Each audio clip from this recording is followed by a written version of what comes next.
noite, pessoal. Mais uma quarta-feira para a gente contar mais algumas historinhas, né? E vamos começar então com uma breve meditação. Pedir que vocês fechem os olhos, quem se permitir, e sinta em torno de vós, a cada um que está ao seu lado.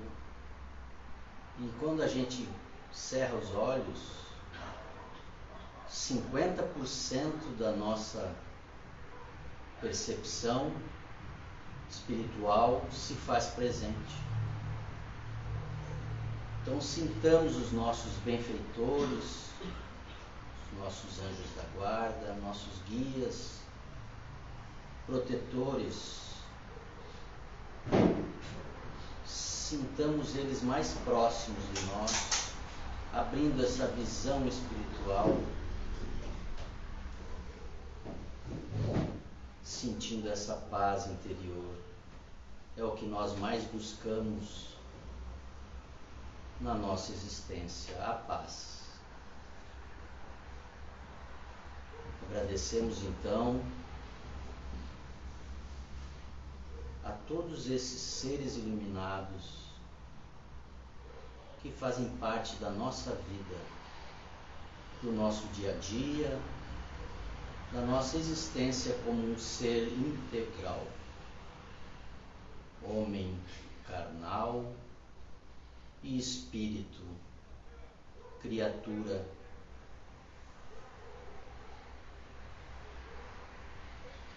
divina. Gratidão, que assim seja.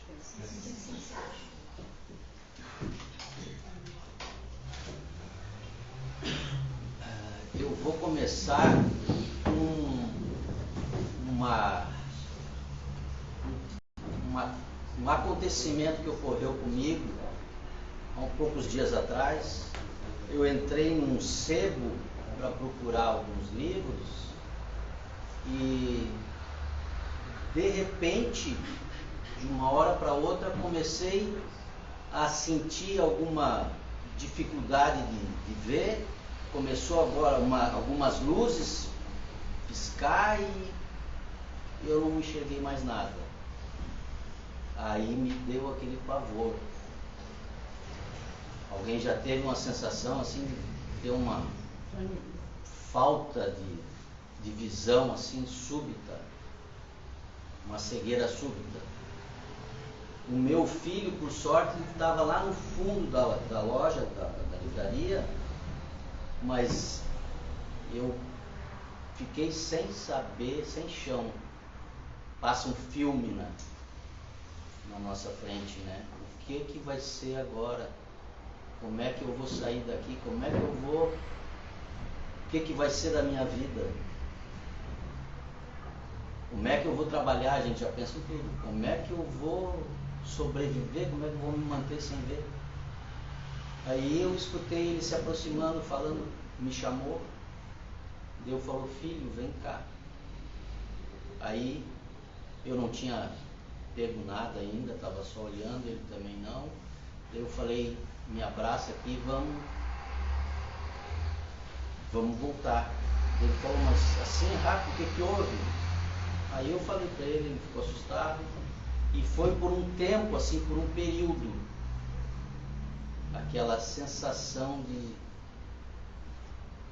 perder o chão, né? Não saber o que ia acontecer dali para frente. Aí, em função disso, eu fui atrás me deu um estalo. Depois de um tempo, tudo foi voltando aos pouquinhos, meio tonto e tal, mas eu não tenho diabetes, eu não tenho nada assim que possa ter causado, né, essa cegueira. Aí fui pesquisar sobre a cegueira moral, sobre a cegueira espiritual, sobre a invisibilidade social. E tem um autor, Bauman, ele fala da cegueira moral. Então a gente às vezes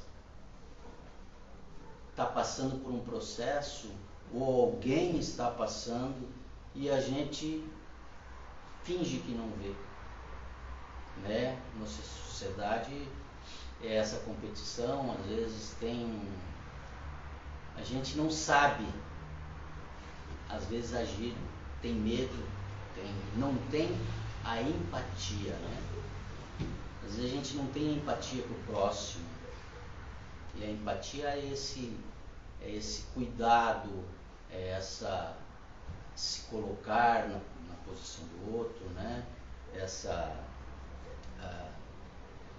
percepção de que o outro está precisando de alguma coisa e eu posso fazer isso, né? Posso socorrê-lo, posso aliviar essa dor, esse sofrimento. Às vezes a gente passa por esse processo oposto da empatia, né? Que é uma repulsa. A gente sente uma repulsa, sente falta de interação, não, até um nojo às vezes. A gente tem que ser sincero, porque a gente vê um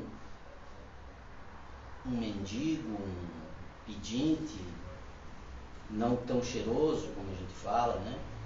É como Bauman fala dos dias atuais, né? Mas se a gente for buscar lá no tempo de Jesus também, aquela história do bom samaritano nada mais foi do que isso. Ele estava descendo de Jerusalém para Jericó, o homem, e foi assaltado, foi espancado até quase a morte, né? E ficou jogado no caminho. Aí veio um sacerdote, viu aquele cara todo fragelado, atravessou, desviou e foi embora. Aí veio um levita, que é um doutor da lei, a mesma coisa. Ele fez aquele cidadão, aquele homem ali ser invisível, né? Foi invisível para ele. Ele também não teve empatia nenhuma e até que veio o samaritano, que não tem nada a ver, não conhece a lei, ele não era considerado pelos judeus pertencente àquela não é seita, né? Aquela religião ali deles. E ele sim se dispôs, olhou com empatia, olhou com amor, teve uma visão de caridade. Foi e despejou o azeite sobre as feridas, limpou, cobriu e levou para uma hospedaria. Chegando lá, sem que se importasse se alguém estivesse vendo ele pelo ato que ele estava fazendo, né? Então foi um ato de caridade verdadeiro. E ainda assim falou para o dono da hospedaria: olha, deixa ele aí que eu vou viajar, na volta no retorno, se tiver alguma despesa extra eu pago. E assim ele não foi esse homem que às vezes a gente se pega sendo, né? Esse ser, como diz o Bauman, que não tem essa interação moral com o próximo, né? Então a empatia, ela tem tem 3 focos. Ela é cognitiva, quando a gente entende o que o outro precisa, a visão do outro, né? Ela é emocional, quando a gente sente, compartilha o sentimento com o outro, e ela é compassiva se a gente se coloca à disposição do que o outro está precisando. E o que é um sociopata? A gente ouve falar tanto que é um sociopata. Ele nada mais é do que uma pessoa que não tem compromisso nenhum com o próximo. Às vezes a gente é esse sociopata, né? Sociedade tão doente, né?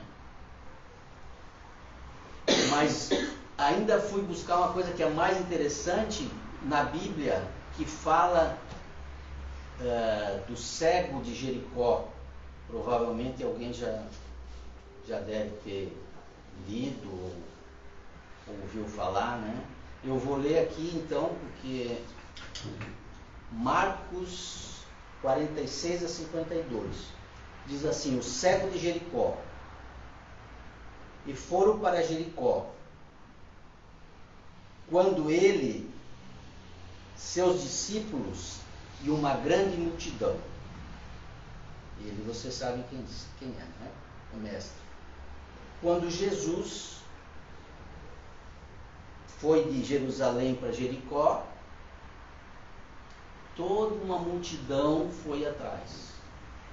E era aquela folia, todo mundo queria pegar nele, se curar, era aquele barulho.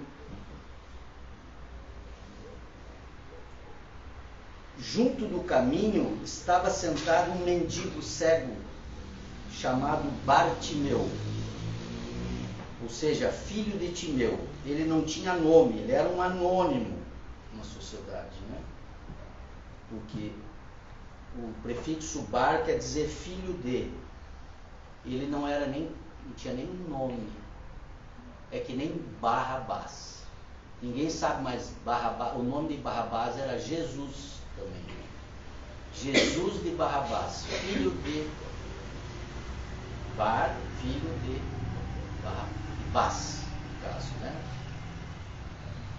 Bartolomeu também é filho de Ptolomeu.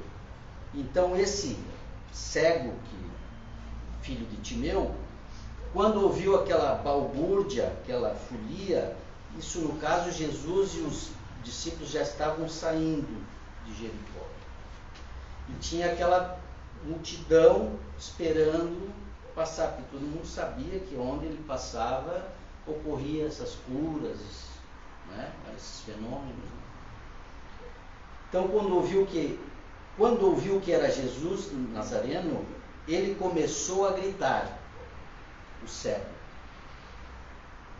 o Bartimeu. Ele gritou: Jesus, filho de Davi, tem compaixão de mim. Aí muitos outros estavam ali em volta também e começaram a recriminar ele. Ô cego, filho da mãe, cala a boca, não incomoda. E ele não se aquietou, porque às vezes quando a gente quer alguma coisa, alguém vem e já cala a boca, ou tu não pode, quem és tu? Não é assim que funciona? Aí a gente fica quieto e deixa passar e passa aquela oportunidade. Mas o Bartimeu, o filho de Timeu, estava convicto. E ele gritou mais ainda. Ele não se intimidou com aquela multidão querendo que ele se calasse para não atrapalhar. Todo mundo queria chamar a atenção do mestre, né? E logo esse cego aí, né? E ele não se intimidou, ele chamou de novo: Jesus, filho de Davi, tem piedade de mim. Aí diz que Jesus estavam andando, Jesus com os discípulos, que de repente Jesus parou. Aí no que Jesus parou, aí se instalou um silêncio total. Aquela balbúrdia, tudo acabou, né? Aí diz que ele falou assim: chama, traz ele até mim. Aí diz que quando essa mesma multidão, essas mesmas pessoas que estavam dizendo para ele ficar quieto, já mudaram totalmente de atitude. Aí falou assim, tá vendo? Jesus parou e disse: chamai-o. Chamaram o cego, dizendo-lhe: coragem, levanta-te, ele está te chamando. Ânimo, tem bom ânimo. Aí o cego, lançando de si a sua capa, levantou-se de um salto e dirigiu-se a Jesus. E Jesus o perguntou para ele: que queres tu que eu faça? Como se Jesus não soubesse que ele era cego, né? Todo mundo sabia. Então é uma pergunta até que todo mundo dizia assim. O cego podia dizer: pô, não está vendo que eu sou cego? Mas o cego não foi humilde, ele falou assim: faça. O cego respondeu: mestre, que eu volte a ver. Então, que eu volte a ver. Ele não pediu que eu veja, né? Que eu volte a ver. Ou seja, já uma vez já tinha enxergado, né? Já via. Ele ficou cego depois. Que eu volte a ver. E Jesus lhe disse: vai, a tua fé te salvou. Imediatamente ele recuperou, foi uma cura assim instantânea. Recuperou a visão e foi seguindo e seguiu Jesus pelo caminho. Então aqui nesse trecho a gente tem muita coisa que a gente pode avaliar, né? Pode analisar da atitude do Bartimeu. Eu só vou abrir um parêntese do Bartimeu.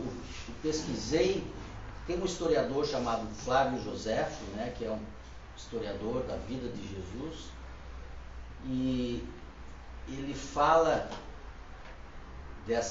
desses personagens que tiveram na mesma época de Jesus. Muitos dizem que ele é uma fraude, mas tem arqueólogos que dizem que não, que ele realmente, o Joséfo, Flávio Joséfo, ele era um judeu, mas ele não era cristão.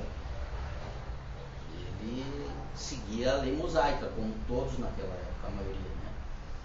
Então ele relata na pesquisa dele que o pai do Timeu era um general israelense e ele já era aposentado. Ele tinha aposentadoria já, isso quando Timeu era novo, né? E quando os romanos invadiram a Palestina, eles sequestraram todos os bens de todos os generais, a cúpula israelense, né? E tiraram até, diz no Flávio José, o soldo que ele recebia de Israel, né? Então eles tomaram tudo que era a Palestina. Quando eles invadiram a Palestina, eles tomaram tudo dos judeus, né? E o homem ficou revoltado, né? Imagina, tomaram tudo, a minha casa, não tinha o carro, mas tinha o burro, sei lá, o jegue. Tomaram tudo e ainda tomaram a pensão que ele tinha. Aí ele, como tinha conhecimento militar, ele era um general, ele começou a organizar uma revolta contra Roma. E aí os romanos capturaram, prenderam e mataram ele. E o filho dele, que a gente não sabe nem o nome, que virou Bartimeu, né, o filho de Timeu, tinha 14 anos e também Roma pegou ele e, para exemplo, conta que arrancaram-lhe os olhos. Então ele ficou cego lá naquela ocasião. E também fala que Roma era muito organizada, né? Era muito organizada, era tudo cadastrado. Os mendigos eram cadastrados, porque naquela época era muita gente doente, muito mendigo, muito cego, porque o casamento de primos muito próximos, de familiares, né? Então resultava muita enfermidade, muita coisa, tinha muito cego. E essa capa que ele diz ali, que ele jogou a capa, essa capa era cedida por Roma, segundo Não tem nada oficial aqui, mas segundo esses estudos, né, essa pesquisa arqueológica e tal, que na capa, quando você tinha o direito de mendigar, você ganhava essa capa. E ali dizia, aqui é um miserável com direito a mendigar. Então, quando ele soltou a capa, já tinha uns quantos já atrás, que não tinha nome na capa, só tinha aqui é um miserável. Já tinha uns quantos para pegar a capa. Pegou a capa, ele tinha direito a ficar mendigando ali. Então, quando ele soltou isso, ele já meio que estava convicto que ia mudar de vida, né? Então aí a gente diz assim, quantas capas que a gente tem medo de soltar, né? Para ver o novo, para seguir o mestre, e ele teve coragem. Ele sabia que ia ser curado. Ele tinha a fé, a convicção, né? Imagina. Tanto é que diz que esse termo, filho de Davi, só aparece 2 vezes. Toda a escritura. É só ele e uma mulher também que chamou Jesus assim, filho de Davi, porque ele viu o ser espiritual ali, que era o Messias. Porque está lá na escritura, no Velho, que o filho de Davi ia vir para curar, que seria o Messias. Então ele chamou, tendo a convicção, ele não tinha a visão física, mas ele tinha a visão espiritual, que aquele era o Messias. E foi realmente curado na hora, né? E seguiu Jesus. Aqui fala que ele seguiu Jesus. Então ele não queria mais voltar a ser cego, com certeza, né? Então, porque ele não tinha profissão, não tinha, com 14 anos ficou cego, não aprendeu nada. O que sustentava ele era aquela garantia, aquela capa, aquela garantia que ele tinha do Estado romano ali, que ele estava vivendo ali naquela zona de conforto, né, da mendicância. Então, a partir do momento que tu larga a capa, tu vai ficar dependente de alguma outra coisa, né? Não tem instrumentos, mas ele tinha a condição que dali seria um caminho só de luz, né, digamos. A gente então tem que soltar a capa do orgulho, a capa da inveja, o desamor ao próximo, né? E a falta do perdão.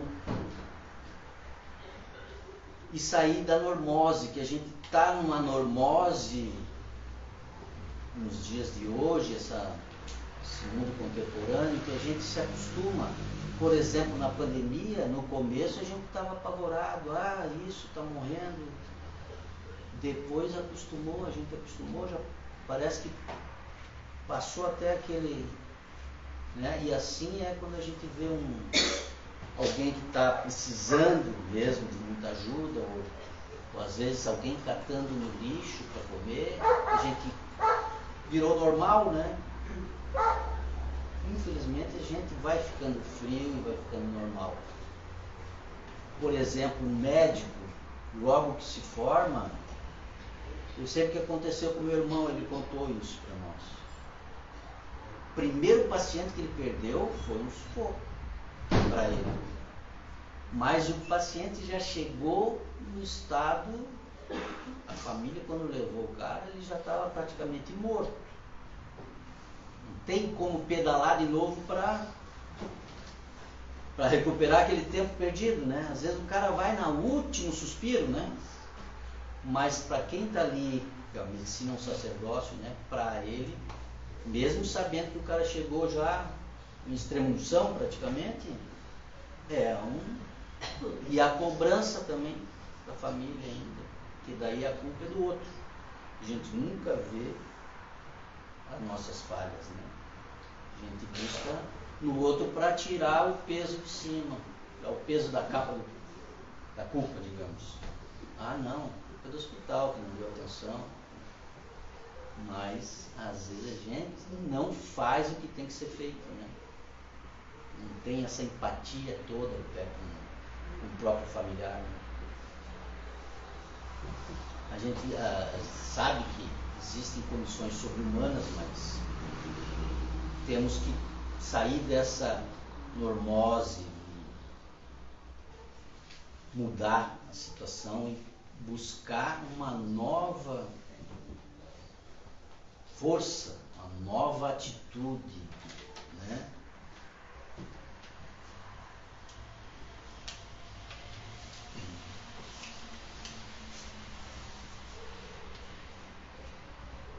Também tem um outro exemplo legal assim, na questão da visão, que me chamou a atenção. Jesus estava andando com os seus discípulos no caminho e de repente veio aquele cheiro pútrido, fedor que ninguém aguentava. Os discípulos já, algum bicho morto em decomposição, e bem na direção que eles estavam indo, o cheiro estava vindo. E aí eles pararam, e Jesus seguiu indo. De repente ele encontrou um animal morto, um cachorro, já em decomposição, né? Aí que Jesus olhou, observou e chamou os discípulos. Aí, claro, a autoridade de Jesus pode estar o fedor que for, que vai, já nem sente mais nada, né? Aí diz que Jesus apontou para a boca do animal, que já estava até em vermes e tal, né? Mas ele olhou: olhem, observem a beleza da brancura dos dentes desse cachorro.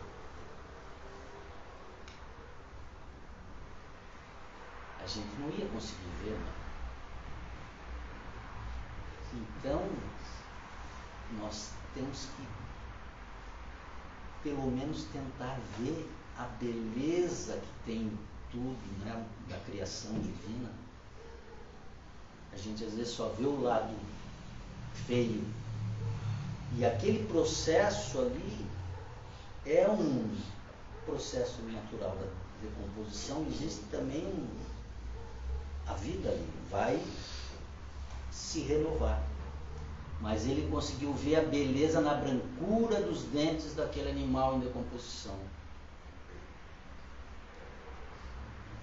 E a gente tem que tentar ver também a beleza de manhã, quando a gente... Agora, cada hora que eu lembro que eu não enxergava, para mim é só gratidão, né? Imagina. Tu foi no médico? Não. Pergunta que não quer calar, né? Não fui. E tu não tem curiosidade de saber cientificamente o que pode ter sido? Agora Olha, acho que sim, né? Não, porque eu fui atrás, eu acreditei assim, que foi um ataque, um ataque espiritual, até para mim me despertar para ver, ter essa visão mais interna, entendeu? Foi como se fosse um aviso, ó, busca te melhorar nesse aspecto. Porque eu, há pouco tempo, eu fiz um check-up, eu não tenho nada, graças a Deus, eu não tomo nenhum remédio, nada. Eu não tenho problema de pressão, não tenho diabetes, nada, não tenho. E eu sempre faço o meu controle. Até falei com a Mana aí, uma vitamina não faz mal. Vitamina, né? Então as vitaminas eu sempre tomo no suplemento. Evito, é uma polêmica, evito usar o micro-ondas, porque o micro-ondas ele detona as vitaminas, ele acaba com as vitaminas do alimento.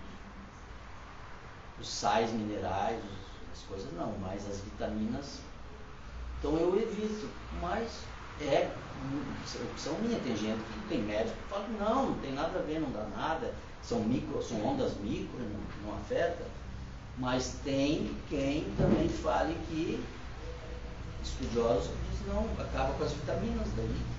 Então a gente tem que repor hoje tudo, né? Que é o praticamente impossível quem não usa o micro-ondas, né? Eu faz um tempo que eu não uso, mas enfim. Mas eu não vi a necessidade de ir no médico, porque depois a coisa foi restaurando e tanto é que eu uso óculos só para perto, assim. Eu de longe eu enxergo bem. Aquele dia me deu medão, porque eu não enxergava mais nada. Dá um favor, né? Mas é pra gente às vezes voltar para ver o que está passando, não no mundo externo, né? Mas o que eu preciso ver, o que eu preciso ver em torno de mim que eu não estou vendo. E é uma questão que cada um se fazer uma dinâmica. Acorda de manhã, coloca uma venda e vê como é que é a situação.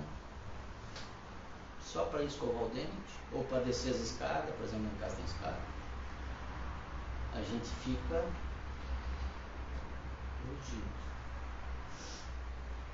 Mas também a gente tem que ver aqueles que são os invisíveis sociais, né? Essa invisibilidade social, os anônimos. Então buscar esses nossos próximos que estão no anonimato, às vezes próximos de nós, mas a gente não vê. Às vezes não tem tempo, não dá, agora não dá. Por exemplo, agora veio uma moça pedir um auxílio aí, não tive como fazer. A gente fica com dois corações, eu falei, não posso, porque agora eu tenho que fazer a palestra. Mas ela também, ela estava aí. Aí o que a gente fez? Deu comida, deu uma palavra de consolo e depois vamos tentar resolver, mas na hora às vezes não dá, né? E aí eu com tudo a gente vem na consciência, né? Eu vou falar de uma coisa que eu não estou conseguindo fazer agora. Ela ficou invisível porque eu não vou ter. Então é uma guerra que a gente trava, né? Do que eu devo, o que eu posso. O certo era ter abandonado tudo e cancelamos aqui, vou lá só que a gente ainda eu não tenho esse desprendimento ainda. Eu sou sincero com vocês. Eu não tenho. Tentando abrir os olhos para a gente se melhorar um pouquinho, mas não é fácil. Falar aqui é fácil, né? Falar, alertar, e deixar a pergunta, mas...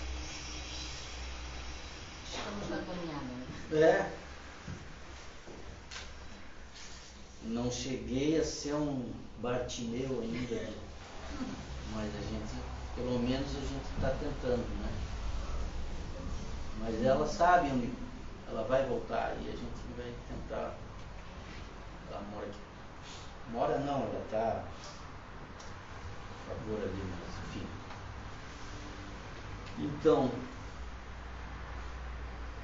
a gente está sempre nessa busca de abrir o olho para a realidade, nossa realidade espiritual. A gente está sempre ligado na nossa realidade material. Né? Quando vem esse questionamento, vem o medo também, porque, como falei, quando a gente fecha o olho, a gente se liga mais com o mundo invisível. Tem a percepção ainda aqui, mas quando a gente busca clamar pelo Jesus, filho de Davi, tem piedade de mim, me dá visão espiritual, deixa que eu veja novamente, ou que eu veja pela primeira vez, porque às vezes a gente é um cego de nascença já, né? Nunca abriu a visão espiritual, Mas se a gente pedir mesmo e botar essa vontade de jogar essas capas para fora, ter essa coragem, eu acredito que a gente vai chegar lá. É como uma cebola, né? Cheia de camada, a gente é cheio de capa. E as capas eram muito importantes lá naquela época. Por exemplo, Saulo de Tarso também jogou a capa, só que a capa dele era uma capa de prestígio, uma capa de visibilidade. Ele era um doutor da lei. A capa dele tinha as franjas que os sacerdotes, os doutores da lei, tinham a capa com as franjas de certas cores e com escritos da escritura. Então Paulo também teve que jogar a capa fora. Ele teve que se diminuir. O Bartimeu teve que crescer. Jogou a capa do anonimato para se fazer visto pelo Rabi, que ele fala assim, o termo que ele fala é assim, Rabone, que eu veja. Rabi era um termo que era usado para os doutores da lei, né? Os sacerdotes lá. E Rabone é um termo carinhoso que não tem outra parte. É como se fosse assim, mestre amado, que eu veja. E o Paulo, como falei, ele fez o processo contrário. Ele era o tal. Paulo era o caçador de cristãos, ele era bem sucedido, era um doutor. Ele, quando no caminho de Damasco, teve aquela visão, aquela luz que cegou, que Jesus falou: Saulo, por que me persegues? E ele ficou cego. Aí dispensou toda aquela comitiva que ele tinha e ficou só com um, porque ele já percebeu ali que alguma coisa mudou, né? E ele foi para uma hospedaria, diz que bem simples, e daí ele falou assim: que queres que eu faça? Ele falou para a visão que ele teve de Jesus, né? E o que queres que eu faça, mestre? Então ali já mudou tudo, né? Daí ele falou: aguarde que eu vou enviar alguém para te dar essa resposta. Aí ele foi para essa hospedaria bem simples, e ele estava indo atrás de Ananias, Saulo, que era um que estava divulgando o evangelho, e ele ia com o intuito de capturar o cara, prender, ou sei lá, crucificar, porque em Roma qualquer coisa eles crucificavam, que estava indo contra. E aí Jesus aparece para Ananias e diz: Ananias, tu vais atrás do Saulo. Mas como, mestre? Ele está vindo para me capturar? Vai e dá o recado para ele, que eu quero que ele trabalhe para mim, para o evangelho. Aí diz que quando Ananias chegou, o homem da hospedaria falou para o Saulo: olha, tenho uma visita para você. Aí ele entrou, perguntou: quem é? Eu sou Ananias, quem me mandou aqui foi Jesus.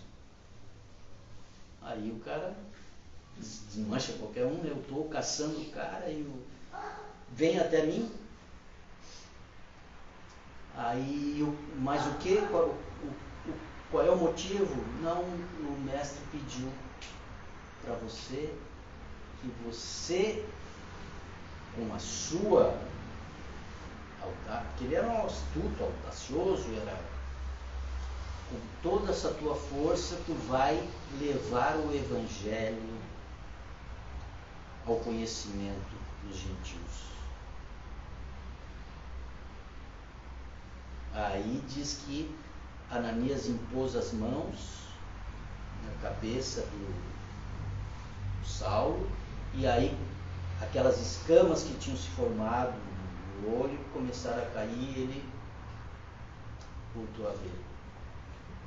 E aí começa a trajetória, né, do Paulo, que aquelas tantas cartas, e depois foi inclusive caçado pelos próprios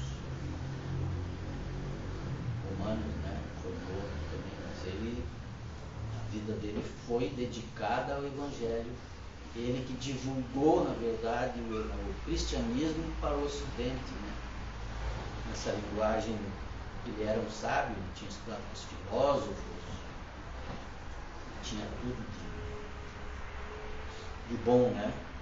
De conhecimento, apesar de ele não se perdoar ainda por ter feito, caçado tantos cristãos, matado tanta gente, mas teve que aprender esse amor que o mestre nos ensina, que nós temos essas sombras, temos essa sociopatia, essa falta de empatia, mas que Deus tem esse amor incondicional, mesmo que a gente está no caminho errado, Ele ama a todos, né? Filhos amados. Então, nós temos que aprender um pouquinho com o nosso próximo e dar esse amor. Às vezes a gente, como falei, ainda tem essa carga de estar encarnado, né? Que na carne pesa. A gente tem que pedir: Jesus, filho de Davi, abre a minha visão espiritual, me transforma, para que eu jogue a capa e salte e siga no teu caminho. É isso que nós temos que fazer: jogar as capas, se libertar e seguir o Mestre. Vamos fazer uma pré-adoração então para encerrar hoje.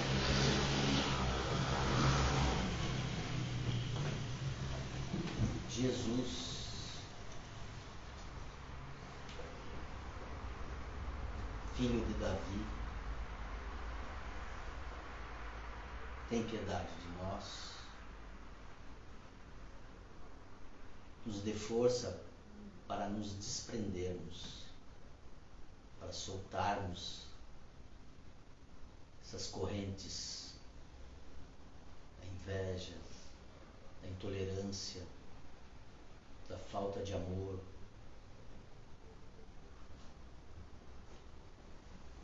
Que fique para trás e nesse salto, como Bartimeu deu em tua direção, possamos seguir na caminhada, no caminho do teu Evangelho, para nos tornarmos homens de bem, homens melhores, criaturas em busca da evolução, que esse é o nosso objetivo, a evolução enquanto espírito. Porque a nossa existência carnal é temporária. Somos mortais na carne, mas imortais no espírito. E assim te pedimos, nos dê a tua paz, a tua sabedoria, para enfrentarmos o nosso interior, o nosso espírito, a nossa centelha, a nossa chama divina. Que assim seja. Gratidão.